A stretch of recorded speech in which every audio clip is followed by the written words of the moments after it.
Selamat datang di channel Pemuja Malam. Jangan lupa like, share, and subscribe ya. Terima kasih. Chapter 2. Hanya seorang asisten rumah tangga. Cynthia mengangguk dan masih tak melihat ke arah Cal. Setelah selesai membuat kopi di mesin coffee maker, Cynthia pun menaruh kopi panas itu di atas meja. "Duduklah," ucap Cal. Aku akan beres-beres," kata Cynthia. "Penthouse ini sudah bersih. Duduklah, ini perintah," kata Cal mematikan rokoknya. Lalu Cynthia pun duduk di depan Cal. "Lihat aku, sejak tadi kau selalu menunduk," ucap Cal. Cynthia mendongak pelan dan akhirnya melihat ke arah pria tampan itu. Wajah Cal sangat mirip dengan Clark. Hanya saja Clark terkesan lembut dan baik, sedangkan Cal kebalikannya, terkesan akal dan bad boy. Cal bahkan memakai anting di telinganya. "Aku tak percaya Mommy mengirimkan seorang pelayan cantik untukku. Mommy sangat mengerti seleraku," ucap Cal dengan pinggir bibirnya yang terangkat sedikit. Aku di sini untuk bekerja, bukan untuk yang lainnya," jawab Cynthia kembali menunduk. Cal tertawa mendengar hal itu. "Aku tak akan melecehkanmu jika itu yang kau takutkan, kecuali kau yang memintanya," sahut Cal. Cal-El menyeruput kopi panasnya sembari melihat ke arah wajah cantik Cynthia yang sedikit tertutup oleh rambut panjangnya. "Dari mana asalmu?" tanya Cal-El memulai interogasinya karena tak biasanya sang Mommy mempekerjakan pelayan khusus yang sampai menginap di penthouse-nya. "Dari sebuah kota kecil di selatan," jawab Cynthia. "Kota apa?" tanya Cal. "Ohio," jawab Cynthia seadanya. "Berapa usiamu?" tanya Cal. 21 tahun, jawab Cynthia yang masih menunduk. "Mengapa kau tak memandangku? Kau takut padaku?" tanya Cal. Cynthia menelan ludahnya. Aku hanya merasa canggung karena baru mengenalmu," jawab Cynthia pelan. "Ikat rambutmu," ucap Cal. Untuk apa?" tanya Cynthia yang masih gugup. "Wajahmu tertutup rambut," jawab Cal. Lalu Cynthia menggelung rambutnya tanpa menggunakan tali rambut. "Wajahmu seperti bangsawan. Kau benar-benar seorang ART?" tanya Cal ketika melihat wajah Cynthia yang mulus dan tulang pipi yang tinggi. "Apakah ada kriteria khusus untuk menjadi seorang ART? Apakah orang sepertiku tak boleh menjadi seorang ART?" sahut Cynthia. Cal-El tertawa mendengar hal itu. "Aku akan bekerja, nanti belikan semua kebutuhanku di supermarket seberang gedung ini. Berapa nomor ponselmu? Aku akan mengirim pesan padamu nanti," kata Cal-El sambil memberikan ponselnya pada Cynthia. Cynthia memencet nomornya dan menyimpannya di ponsel Cal-El. Lalu Cal-El beranjak dari kursinya, begitu juga dengan Cynthia. "Apakah tak ada pesan antar? Aku masih tak mengenal daerah ini," ucap Cynthia karena dia menghindari untuk keluar dari penthouse. "Kenapa? Kau tak mau ke sana? Aku akan mengganti pelayanku jika kau tak menjalankan perintahku," jawab Cal. Tidak, aku hanya takut tersesat," sahut Cynthia. "Supermarket itu berada pas di seberang gedung ini, jadi kau tak akan tersesat," jawab Cal. Cynthia pun mengangguk karena Leska sudah mempercayainya untuk menjaga penthouse ini. "Kopi bikinanmu lumayan enak," kata Cal. "Terima kasih," jawab Cynthia berduduk sopan. Cal tersenyum tipis melihat kesopanan Cynthia dan sikap pemalunya. Lalu Cal berjalan ke arah kamarnya. "Tunggu," kata Cynthia. Cal-El menoleh. "Punggungmu terluka," jawab Cynthia yang melihat luka seperti teriris di punggung Cal. "Ya, semalam aku berkelahi. Aku lupa belum mengobatinya. Ambilkan kotak obat dan bantu aku mengobatinya," perintah Cal. Baik," jawab Cynthia yang masih belum bisa bersikap santai pada majikan tampannya itu. Lalu Cal duduk di sofa dan Cynthia segera menyusulnya ke sana. "Jangan katakan hal ini pada Mommy," kata Cal. Ya, jawab Zenfia menurut. Zenfia mengobati luka itu perlahan agar Kal tak merasa sakit. Zenfia kembali meneguk ludahnya ketika tangannya menyentuh kulit punggung Kal. Dadanya berdebar karena berada cukup dekat dengan Kal. Apakah perlu ditutup memakai perban? Tanya Zenfia. Ya, tutup memakai plester transparan saja, jawab Kal. Baik, jawab Zenfia dan melakukan perintah Kal. Lalu Kal berbalik dan mengulurkan tangannya pada Zenfia. Zenfia melihat buku jari Kal tampak sedikit berdarah. Zenfia tak berani bertanya dari mana asal luka itu. Wanita berambut merah itu mulai mengobati luka di tangan Kal sembari meniupnya agar Kal tak merasa perih. Kal melihat dengan seksama wajah Zenfia yang cukup dekat dengan wajahnya. Dari mana kau kenal dengan Momi? Tanya Kal. Zenfia menghentikan kegiatannya. Di rumah sakit, aku pasien di sana, jawab Zenfia. Apa kau tak bisa membayar biaya rumah sakit? Tanya Kal dengan asal.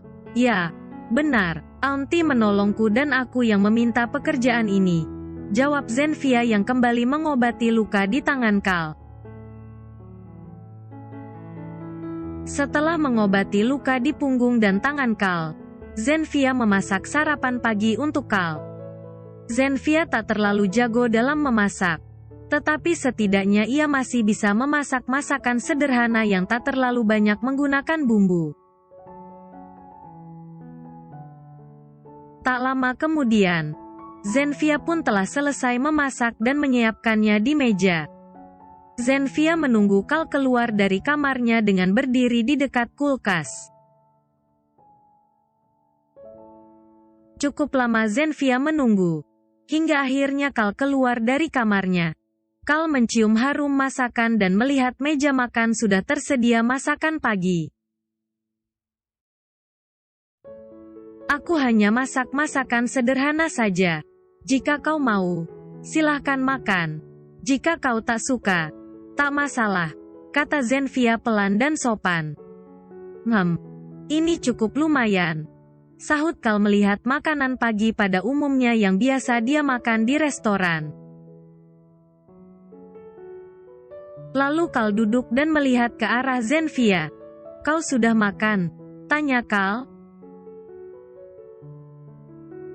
Belum, jawab Zenfia. Duduklah. Kita makan bersama, kata Kal. Tidak, aku di sini saja. Aku akan makan setelah kau makan, jawab Zenfia yang ingin tetap menerapkan batasan antara bos dan majikan. Duduklah. Ini perintah, kata Kal yang tak mau dibantah sama sekali. Zenfia kemudian melangkah pelan menuju tempat duduk di depan Kal. Lalu mereka makan pagi berdua. Ceritakan tentang dirimu. Aku suka memiliki banyak teman baru, kata Kal yang kemudian mengunyah makanannya. Tak ada cerita tentangku, jawab Zenfia dan mengunyah pelan sambil menunduk. Ceritakan apapun, kau pasti punya keluarga, bukan? Di mana mereka? Tanya Kal. Mereka sudah tidak ada, aku sendirian, jawab Zenfia pelan. Jadi kau sebatang kara? Tanya Kal. Zenfia mengangguk. Kal tak bertanya lagi dan mereka menghabiskan makan paginya. Kemudian setelah selesai, Kal akan langsung pergi ke perusahaannya. Aki sudah mengirim pesan padamu daftar belanjanya, kata Kal. Zenfia mengangguk dan sedikit memundurkan langkahnya karena Kal mendekat ke arahnya. Kau cukup menarik, kata Kal tersenyum dan mengacak rambut merah Zenfia. Zenfia tak mengatakan apapun dan masih menunduk. Lalu Kal keluar dari penthouse-nya. sedangkan Zenfia kembali ke kamarnya untuk mengganti bajunya. Zenfia terdiam di depan cermin kamarnya. Dia menatap bayangan wajahnya di cermin. Mereka tak akan sampai kemari. Aku sudah berlari sangat jauh. Gumamnya berbisik pada dirinya sendiri. Lalu Zenfia membuka baju di bagian bahunya dan melihat tanda merah di kulit putihnya itu melalui cermin di depannya. Aku harus menghilangkannya. Gumamnya lagi. Tanda merah di bahunya sangat tampak jelas terlihat kulitnya yang putih. Itulah mengapa Zenfia tak pernah memakai baju pendek atau baju renang yang terbuka sejak kecil.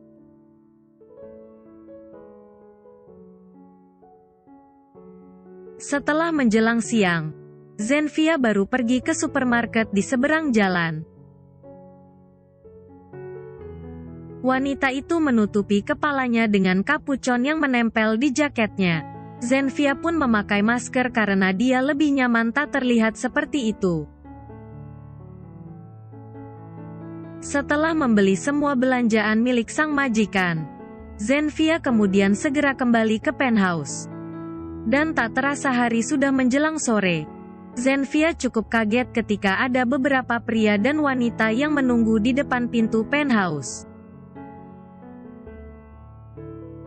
Zenfia melewati mereka dan memencet tombol sandi di pintu. "Hei, kau siapa?" tanya seorang wanita. Zenfia tak menjawab karena merasa tak mengenal orang-orang itu. "Kami bertanya padamu, Nona," kata pria yang ada di sebelah wanita itu. "Dia kerabatku," kata Kal yang tampak baru datang. "Auntie Lesca bilang kau tak boleh memasukkan temanmu kemari," ucap Zenfia memberanikan dirinya untuk mengatakan hal itu pada Kal. "Jadi dia tinggal di sini untuk mengawasimu, Kal?" tanya Jose, salah satu teman Kal. "Ini penthouseku dan hanya aturanku yang berlaku. Kau bisa kembali ke mansion Mommy jika kau tak suka di sini," sahut Kal dan membuka pintu penthouse-nya. "Kau mengganti pinnya?" tanya Laura teman Kal yang lain.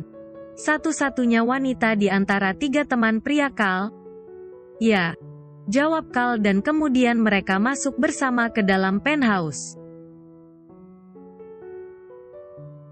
Zenfia berjalan paling belakang dan menunduk karena teman-teman Kal tampak memperhatikannya.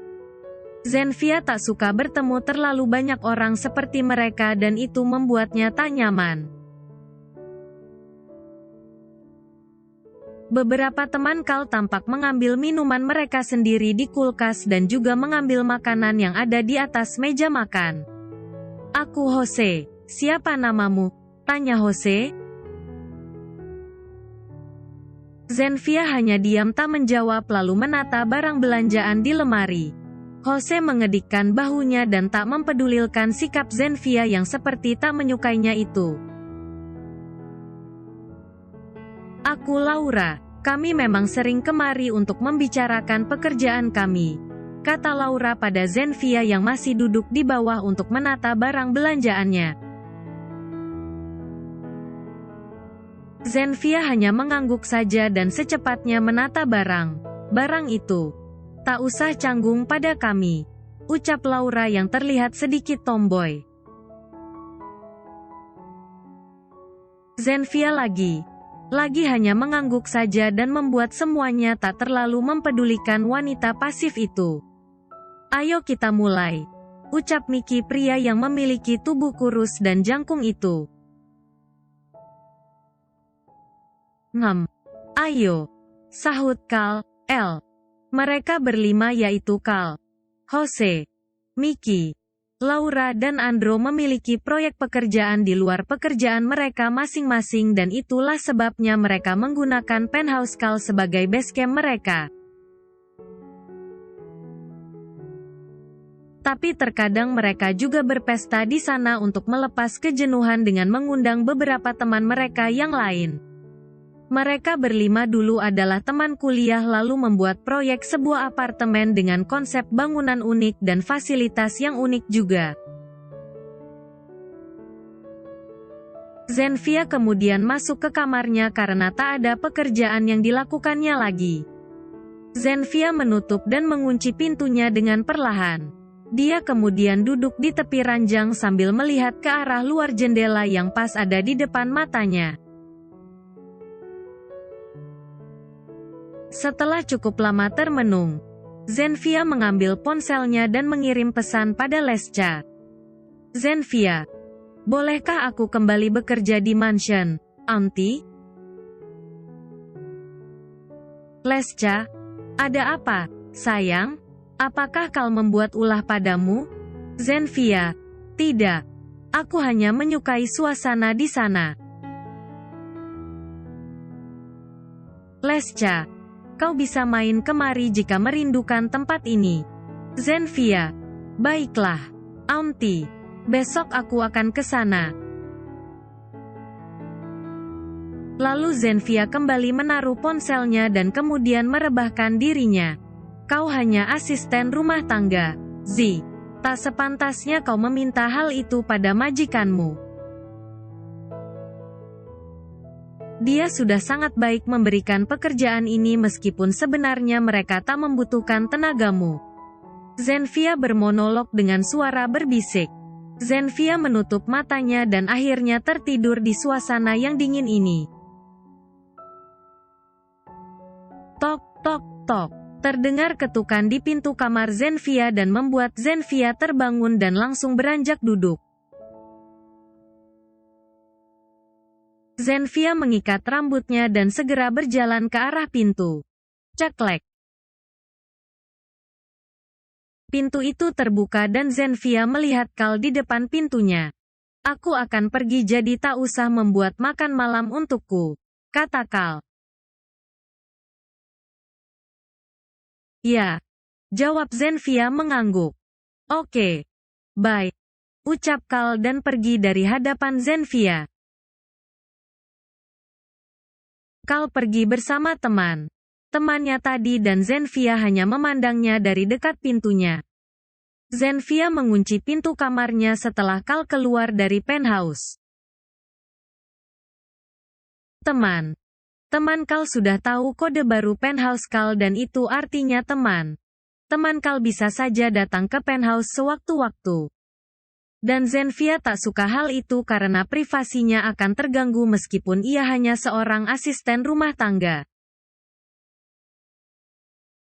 Zenfia kemudian naik ke ranjang Tia dan tidur meskipun hatinya sedikit was-was karena tak ada Kal di penthouse.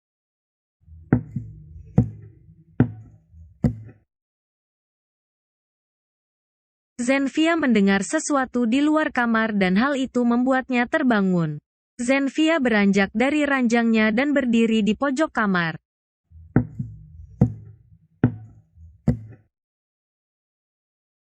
Suara itu terdengar lagi dan Zenfia semakin takut lalu duduk meringkuk di pojok kamarnya sambil menutup telinganya. Zenfia tak berani keluar karena ia takut jika ada orang asing yang tak dikenalnya di luar sana. Suara itu tak berbunyi lagi. Klek klek klek. Handle pintu kamar Zenfia bergerak-gerak seakan ada yang ingin membukanya dari luar. Dok dok dok. Zenfia, keluarlah. Ini aku, teriak Kal dari luar pintu. Bersambung.